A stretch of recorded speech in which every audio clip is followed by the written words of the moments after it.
बांग्लादेश के हिंदुओं को अब शांति से गुजारा होगा, या तो उन्हें भागना पड़ेगा या तो उन्हें लड़ना पड़ेगा।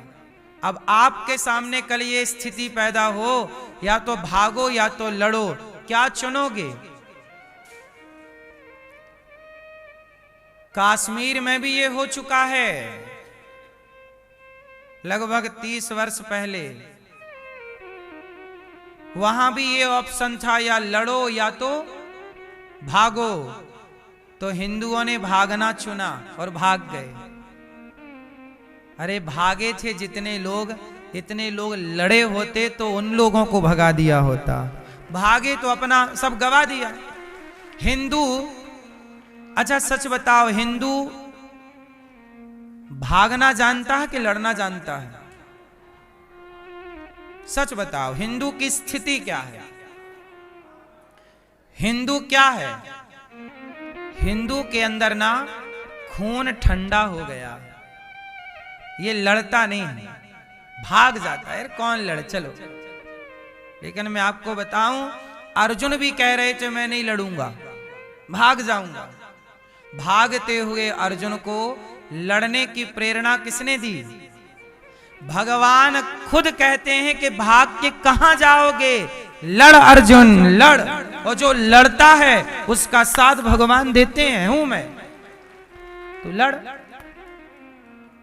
इसलिए पानी वानी भर रहा हो बॉडी में थोड़ा सा, है ना, पानी ना भर जाए नसों में, खून ही रहे, कमजोर पड़ जाओगे तो भागे। हिंदू भागने में बड़ा माहिर है, दुम दबा के भाग जाता है। हाँ, ऐसे हो जाएगा। सच बताओ, आप में से किस किस के घर तलवार है?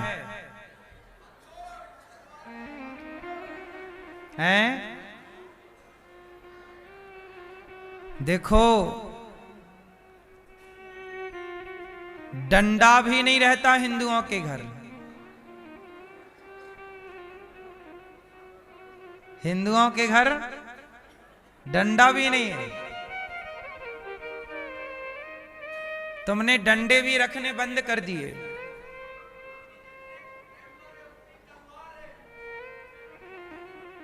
इसलिए हम आपको 100 बात की एक बात कहें कि आपकी डिग्रियां, आपकी जमीन, आपकी जायदाद काम ना आएगी।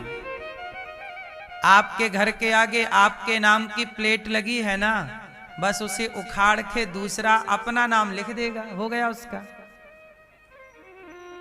आपके खेत पे आके वो खड़ा हो जाएगा, कह देगा ये हमारा, तुम्हें भागना पड़ेगा। पाकिस्तान कितना बड़ा था, कितना बड़ा भूभाग था, और वहां हिंदुओं की खेलती हंसती आबादी थी।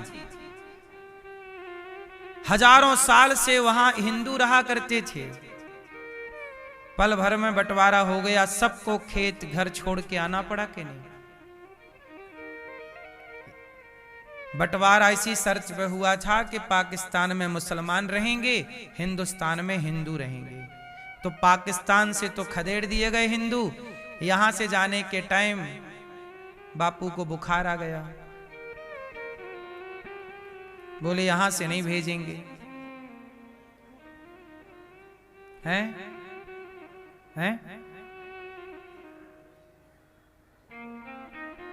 अब देखो, तसल्ली आप कैसे भी कर लो, आप तसल्ली कर लो किसी का भी नाम लेके।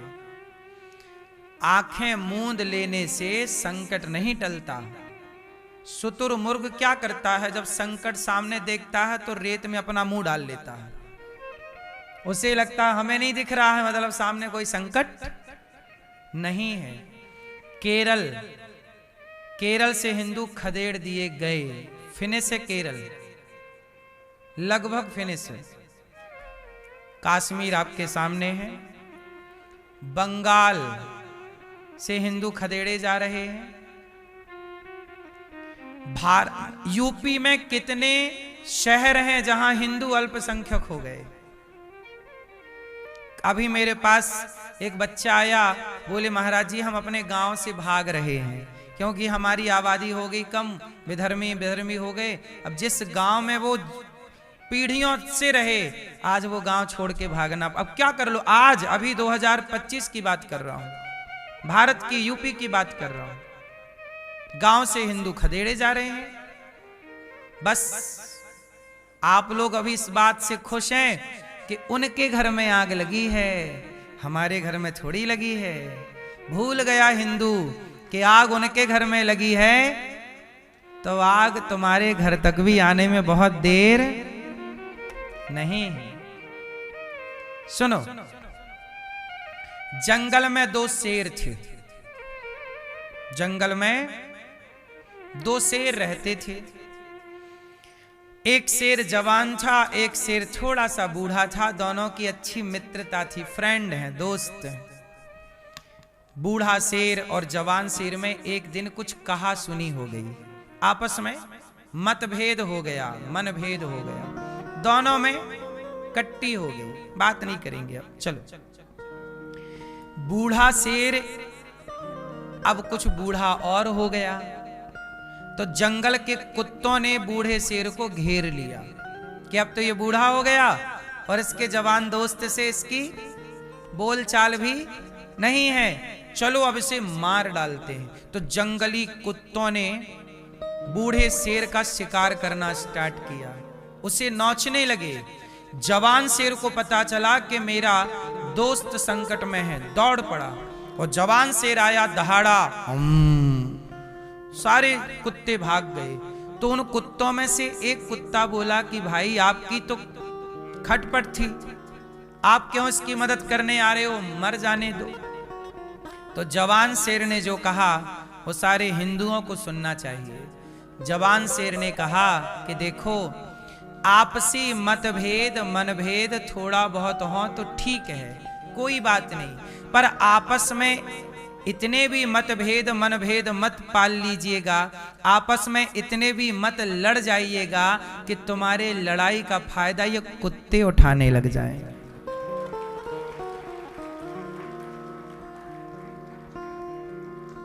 मेरे सनातनियों, हम आपस में ना लड़े होते, आपस में मतलब ब्राह्मण क्षत्रिय वैश्य शूद्र, हम चारों यदि संगठित होते तो क्या हमें मुगल कभी गुलाम बनाते, अंग्रेज कभी गुलाम बनाते? हम गुलाम इसलिए बने, हम आपस में ऐसे लड़ गए कि हमारी लड़ाई का फायदा कुत्तों ने उठा लिया। हमारी लड़ाई का फायदा किसने उठाया? जोर से। इसलिए आज मुझे वचन दीजिए कि कितने सनातनी ब्राह्मण क्षत्रिय वैश्य शूद्र ये सब भूल करके एकजुट होकर के रहेंगे। सनातनी ब्राह्मण क्षत्रिय वैश्य शूद्र ये चारों कौन हैं? भाई हैं। ब्राह्मण क्षत्रिय वैश्य शूद्र चारों भाई हैं और हमें एक दूसरे का साथ और सहयोग देना चाहिए। यदि साथ देते रहे, सहयोग करते रहे तो कभी हमारे बीच में कुत्ते नहीं आएंगे, वरना ये कुत्ते शेर को गुलाम बना लेंगे।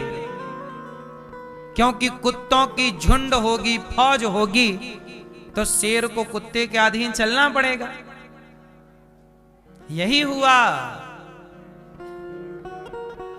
पृथ्वीराज को आपसी लड़ाई थी, पृथ्वीराज की और जयचंद की। पृथ्वीराज की पत्नी संयोक्ता के पिता हैं जयचंद। संयोक्ता पृथ्वीराज से प्रेम करती थी और पृथ्वीराज ने उनको उठा लिया और ब्याह कर लिया। इस बात से इनके अभिमान हट हो गया। अरे क्या किया भाई, हमारे सामने हमारी बेटी उठा ली।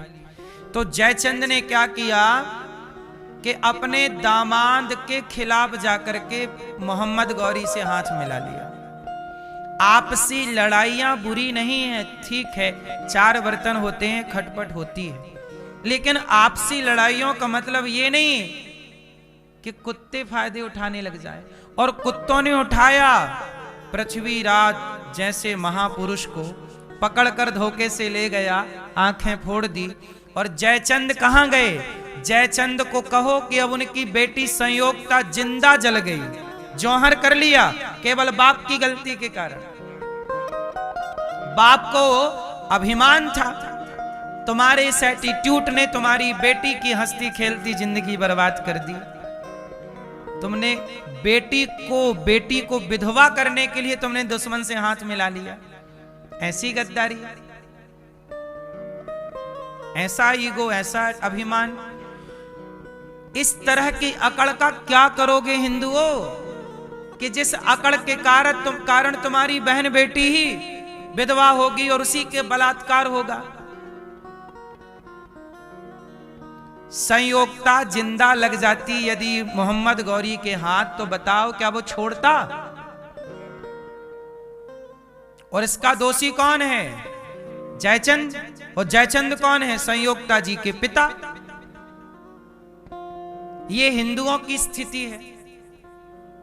अपनों का साथ नहीं देंगे, मोहम्मद गौरी का साथ देंगे। ऐसे गद्दार ना होते तो ये देश कभी गुलाम ही ना होता। बात सही है कि गलत है? इसलिए अभी भी संभल जाओ। बांग्लादेश में जो घटना घटी, एक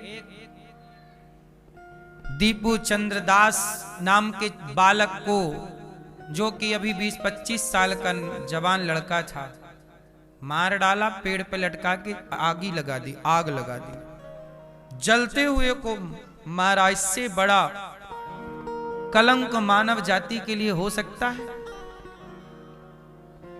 इसलिए सनातनियों जाग जाओ, वरना ये स्थिति आपके आसपास भी है। तुम शांति की बातें करते रहो और वहां क्रांति की तैयारियां हो रही हैं।